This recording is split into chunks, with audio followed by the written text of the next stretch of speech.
നിമിഷപ്രിയയുടെ മോചനത്തിനായി ശ്രമിക്കുകയാണെന്ന വ്യവസായി ബോബി ചെമ്മണ്ണൂർ യമൻ പൗരൻ മുഖാന്തരം മരിച്ചയാളുടെ കുടുംബവുമായി സംസാരിച്ചു. മോചനത്തിനായി ആവശ്യമുള്ള തുക മലയാളികൾ പിരിച്ചെടുക്കുമെന്ന വിശ്വാസമുണ്ടെന്നും ബോബി ചെമ്മണ്ണൂർ പറഞ്ഞു.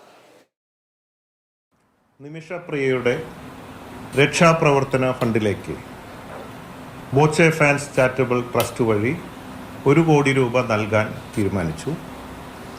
കൂടാതെ എൻ്റെ അബുദാബിയിലുള്ള അബ്ദുൾ റൌഫ് എന്ന സുഹൃത്തുമായി ചേർന്നുകൊണ്ടാണ് നിമിഷപ്രിയയെ ഇവിടെ എത്തിക്കാനുള്ള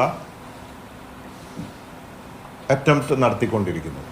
അങ്ങനെ അവരിൽ വിശ്വസിച്ചുകൊണ്ട് ആണ് ഞാനിപ്പോൾ ഈ 1 കോടി രൂപ നൽകാമെന്ന് പറഞ്ഞിട്ടുള്ളതും ബാക്കി പൈസ പിരിച്ചെടുക്കുക മലയാളികൾ തരും. 34 കോടി ചോദിച്ചപ്പോൾ 44 കോടി തന്ന മലയാളികൾ തീർച്ചയായും കട്ടയ്ക്ക് നിൽക്കും.